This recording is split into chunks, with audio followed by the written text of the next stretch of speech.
uma coisa bem recente, né? E que a gente vê hoje já um contra-ataque, né? Do que foi, digamos assim,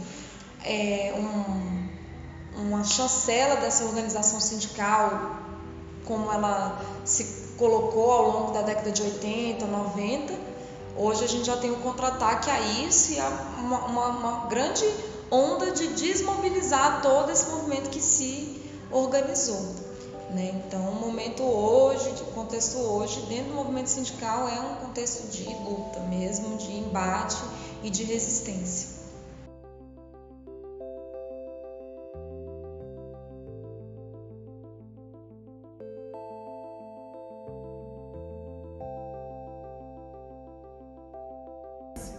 Bom, a reforma trabalhista ela ataca diretamente os trabalhadores que são regidos pela CLT, no caso da minha categoria, dos bancários principalmente, e a gente precisa mostrar para os trabalhadores que tudo é luta, né? Que todos os direitos que a gente tem são coisas lutadas, reivindicadas, que os patrões eles não dão de mão beijada esses direitos. A própria CLT, quando ela surgiu e consolidou, ela foi resultado também de várias greves no início do século XX que, né, levaram a esses anseios da classe trabalhadora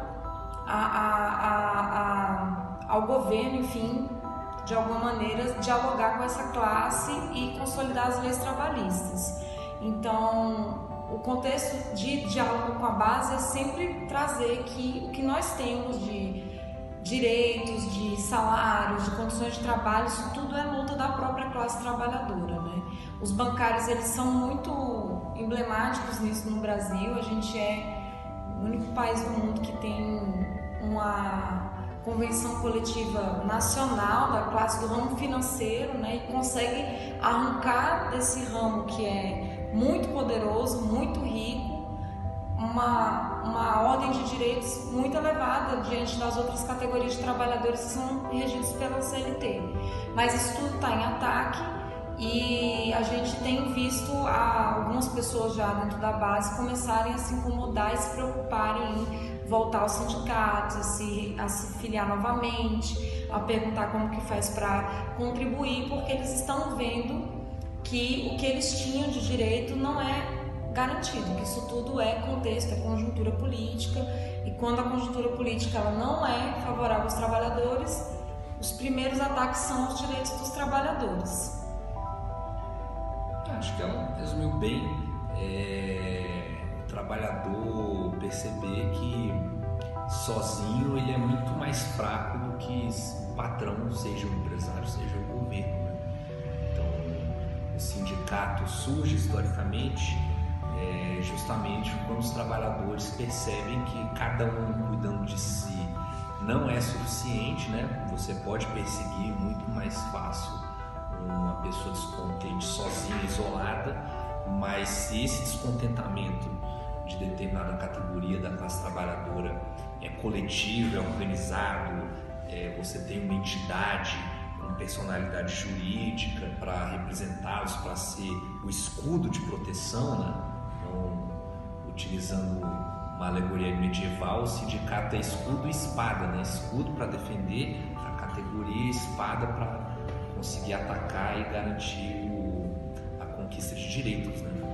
Mais do que nunca é necessário cada trabalhador perceber a importância do seu sindicato para sua defesa, para sua organização e para a manutenção de direitos que não são adquiridos, né? Nenhum direito em nenhum momento da história pode ser dado como garantido só porque está escrito num pedaço de papel, porque vocês do direito, mais do que todo mundo, sabem que a correlação de forças se expressa na lei.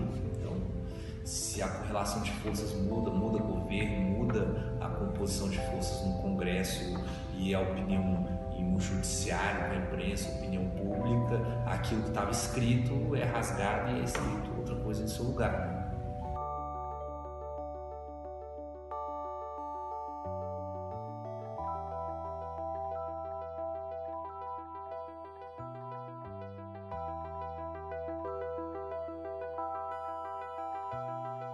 Bom, uma das coisas que a reforma trabalhista fez foi tirar o chamado imposto sindical, né? Na verdade, quando a CUT surge e esse novo sindicalismo surge, ele surge em oposição a, inclusive, o imposto sindical, porque isso era utilizado muito pelos sindicatos que eram chamados pelegos, que na verdade eles recebiam o imposto sindical e não se preocupavam em filiar a base, ou fazer trabalho de base, viviam, digamos assim, na mamata do imposto sindical. Então a CUT e o novo sindicalismo, eles surgem fazendo oposição a esse imposto sindical. Só que a forma como isso foi feito, ela foi muito prejudicial para os sindicatos, porque ela foi de uma vez, ela foi unilateral, impedindo outras formas de financiamento, né, do movimento sindical. Então isso trouxe uma realidade hoje que muitos sindicatos estão sem dinheiro, sem endividados, sem condições de fazer o seu trabalho, né? E a CUT hoje tem vários sindicatos que são filiados a ela, que são inadimplentes a ela, o que também inviabiliza muito do trabalho da própria CUT enquanto central sindical, né? Então o impacto é muito direto, porque ele tira recursos e tudo é feito com recurso.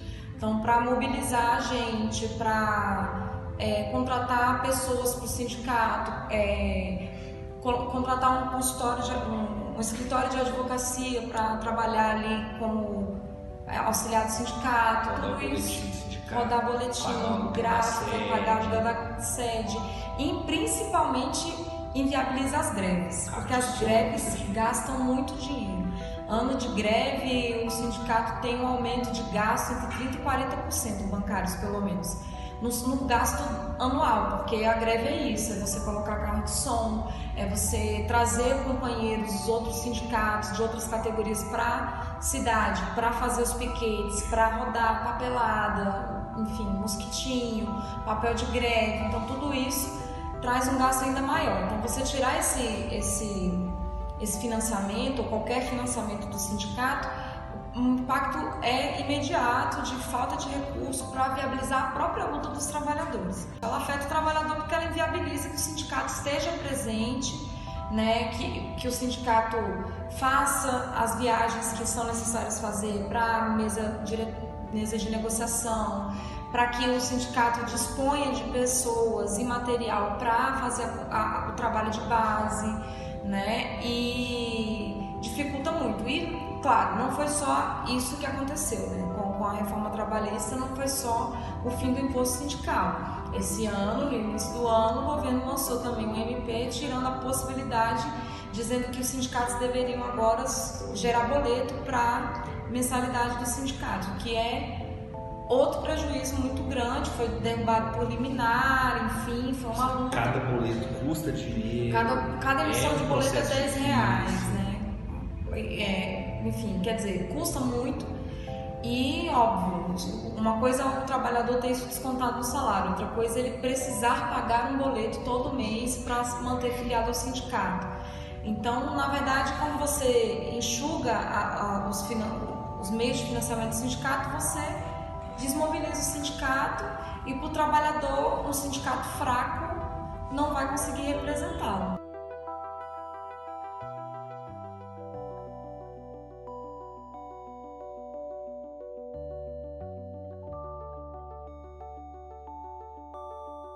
Primeiro que a gente precisa entender que a função do sindicato é representar toda a sua categoria, independente de posicionamento político, né? Então tem ser ou não filiado. E ser ou não filiado. Então tem em toda a categoria gente que é contra a existência do sindicato, que acha que o sindicato nem devia existir, que é a favor da reforma trabalhista, que é a favor da reforma da Previdência, mesmo que essas pessoas sejam minoria, né?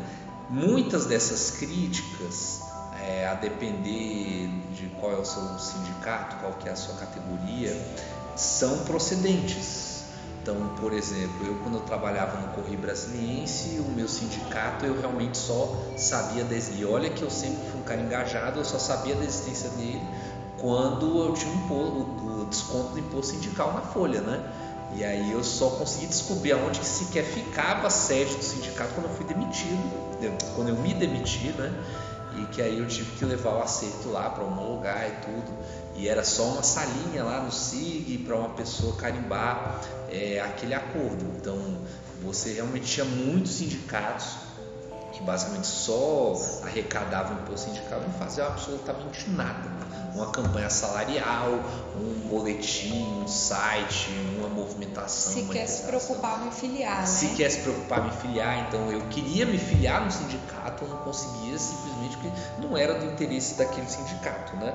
Mas mesmo um sindicato como é o nosso, né, os 5 bancários e outros, que tem movimentação, tem eleições, o trabalhador, ele pode discordar das decisões tomadas, mas ele não pode dizer que ele é impedido de participar. Então tem chapa de oposição, todo mundo vota, participa, e mesmo assim e é da democracia isso, você tem as pessoas descontentes, até porque os patrões e os governos também disputam opinião na sociedade, né?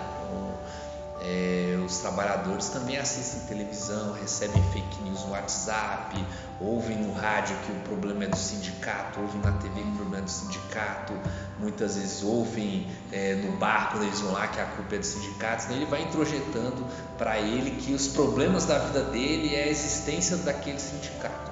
Mas na medida, muitas vezes, que se o sindicato se movimentar, dialogar com esse trabalhador e mostrar para ele a situação concreta que está acontecendo na realidade de retirada de direitos, independem do sindicato, em que é muito mais aquele parlamentar que ele votou, aquele político que ele elegeu para o executivo, que estão tirando o direito dele, você convence esse trabalhador da importância dele se filiar aí na Assembleia, participar, mobilizar para conseguir manter o que foi conquistado, conquistar novos direitos. Bom, assim, os sindicatos, eles têm assistido o seguinte: a gente veio de vários governos do PT, o que fez com que muita gente da base percebesse o sindicato como defensor do governo, né? Então, muita gente foi se desfiliando, as negociações acabavam acontecendo um pouco mais de tranquilidade, digamos assim, um pouco mais favoráveis à negociação coletiva, e muita gente foi saindo. O que eu tenho percebido é que as pessoas estão se preocupando em voltar para os sindicatos. Hoje mesmo, ontem saiu uma nova MP do Bolsonaro que abre o trabalho aos sábados e domingos, aumenta a jornada de trabalho dos bancários de 6 para 8 horas. E hoje várias pessoas vieram falar comigo que querem se filiar novamente, porque saíram do sindicato em algum momento e querem se filiar. Então, a relação com o sindicato ela é essa. Quando as coisas estão mais tranquilas, a economia vai bem, a sensação é de que os direitos são adquiridos, as pessoas acham que não precisam do sindicato. Quando as coisas começam a apertar, quando elas começam a ver que está tudo fechando seco, elas voltam para o sindicato. Isso é uma onda natural que acontece entre filiações e desfiliações ao sindicato. Então, normalmente, nesses momentos mais de embate, mais difíceis, é que as pessoas se mobilizam mais para fortalecer o sindicato. Então, hoje eu vejo que a gente tem uma luta muito grande, porque os ataques à classe trabalhadora são muito grandes. O que eu percebo como dirigente sindical, participando das instâncias, né, dos sindicatos, da CUT, é que a gente, dentro do movimento sindical, a gente está tentando se descobrir novamente como fazer para mobilizar a base, como usar os nossos instrumentos de luta, como fazer uma greve hoje que seja de fato efetiva. Então são momentos de grandes desafios, mas são momentos que abrem o diálogo com a base, porque os trabalhadores estão sentindo que isso vem pesando em cima deles, né? Eu acho que isso está cada dia mais claro. Para eu que sou bancária, que sou CLT, isso a gente sente muito forte de cara, né? O servidor público ainda não vai sentir isso com mais força. Então isso viabiliza mais o diálogo, faz as pessoas verem que o sindicato é a única saída, né? Então é um ponto positivo que essas crises trazem, é fazer com que as pessoas busquem novamente o sindicato para se mobilizar, né? Sair do lugar de alguma maneira e ajudar na luta, né? Porque o sindicato de fato é feito pelos trabalhadores. A greve só consegue fazer alguma coisa quando consegue quando ela consegue mobilizar. E além disso, que era o que o Yuri estava falando, tem toda a disputa de narrativa, né? O sindicato fala, mas tem a TV que fala, a rádio que fala, o governo que fala, o banco que fala, né? E disputa essa narrativa junto ao trabalhador. Então, se a gente pegar, por exemplo, as reportagens que são feitas em época de greve de professor, são de uma maneira bem negativa para o sindicato, né? É o trânsito que está parado, entrevista a mãe que não tem onde deixar o filho, não consegue trabalhar porque o filho não tem como ir para a escola.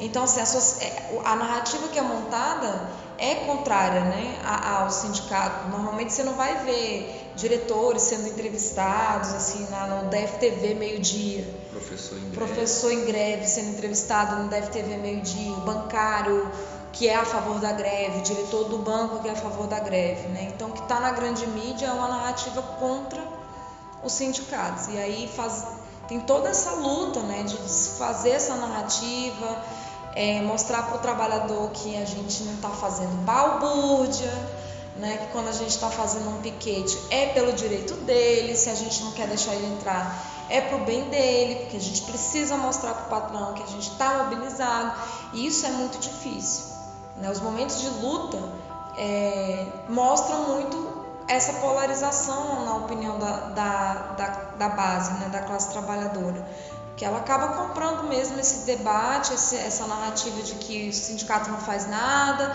de que o sindicato só está fazendo bagunça, de que o diretor do sindicato é o folgado que não trabalha para ficar lá no sindicato fazendo nada, e só vai ter mesmo a percepção de que não é isso quando começa a sentir os efeitos, né, da força do Estado, da força do patrão, que é muito superior à força do trabalhador, né?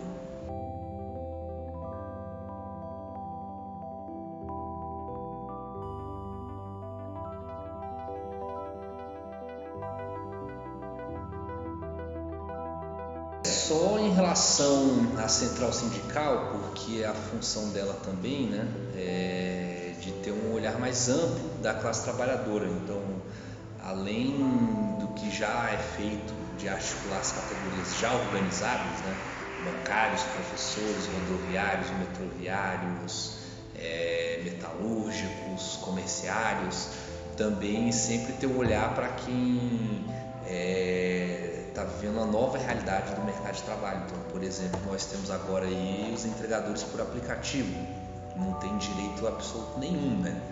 Então, essa narrativa que é vendida de que eles são empreendedores é uma mentira, né? Eles são basicamente trabalhadores super explorados, sem direito trabalhista, sem direito previdenciário, sem segurança, sem saúde, sem atendimento de absolutamente nada e sem sindicato ainda. Então, o que a CUT tem, por exemplo, feito é dialogar com esses trabalhadores para que eles compreendam que eles são uma categoria da classe trabalhadora e inclusive auxiliá-los tanto com a experiência, né, de categorias que já se organizam, de dirigentes de outros sindicatos, da própria CUT, quanto com estrutura também, né? Então, como eles ainda não têm sindicatos nem nada, para rodar um panfleto, para rodar um boletim, para montar uma estratégia de comunicação, tudo isso vem da estrutura da CUT, dos outros sindicatos, para que eles consigam dar os primeiros passos na sua organização, que outras categorias já passaram por isso lá atrás também, né? Então, uma coisa que às vezes fica esquecida pelas pessoas é que o sindicato, seja qual ele for, o mais antigo que for, lá atrás, décadas atrás, foi meia dúzia de gente que se reuniu e falou: olha, sozinho a gente não vai chegar em lugar nenhum, então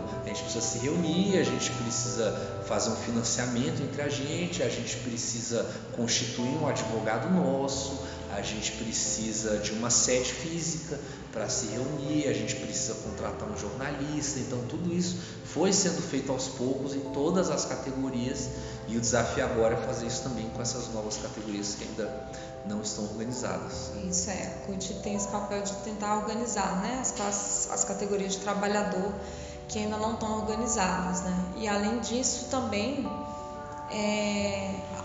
o movimento sindical, ele dialoga com os outros movimentos sociais, né? Então sai muito do movimento sindical o financiamento do movimento estudantil. Então os movimentos estudantes, DCEs, enfim, buscam os sindicatos e tem nos sindicatos cotistas principalmente a parceria para isso, para rodar material da UNE, da chapa do DCE que está concorrendo. A gente, enquanto movimento sindical, se mobiliza e dialoga com o movimento estudantil, né, com o movimento dos trabalhadores sem terra também. O MST é um grande parceiro de luta pro movimento sindical, greve geral, eles são também mobilizados junto com os alunos vão ao prédio, a gente manda comida. Isso. Então, assim, esse novo sindicalismo, né, que está aí representado lá desde o final da década de 70 até hoje, sob a batuta da CUT, é um sindicalismo que não trata só das questões dos trabalhadores, mas das pautas que são importantes para a sociedade e disputa os espaços de debate em todos os ambientes, não só dentro dos locais de trabalho. E é importante lembrar que não tem só sindicatos cotistas e não tem só a CUT como central sindical, né? Existem várias centrais sindicais que trazem outras filosofias, sindicatos que são filiados a outras centrais, né? Que fazem, como a gente chama, oposição à CUT, que tem outras ideias, né? Sindicato que não está em central nenhuma. Sindicato que não está mobilizado em nenhuma central sindical. Então, isso é um viés do que é o movimento sindical, né, coletivo no Brasil. E eu acho que é isso, né? Eu acho que é isso. E também, como eu falei lá no começo, a CUT ela nasceu numa vanguarda na ilegalidade e se permaneceu na ilegalidade até 2008. Então, assim, ela sempre atuou, né? Sempre teve milhões de bandeirinhas da CUT e coisas que a CUT faz. O Dia do Trabalhador é muito comemorado pela CUT, ela mobiliza bastante coisa, né? Mas ela estava na ilegalidade, ela só foi legalizada, não só ela, mas as centrais sindicais em 2008. Então, é uma coisa bem recente, né? E que a gente vê hoje já um contra-ataque, né? Do que foi, digamos assim, uma chancela dessa organização sindical, como ela se colocou ao longo da década de 80, 90. Hoje a gente já tem um contra-ataque a isso e uma grande onda de desmobilizar todo esse movimento que se organizou, né? Então, o momento hoje, o contexto hoje, dentro do movimento sindical é um contexto de luta mesmo, de embate e de resistência.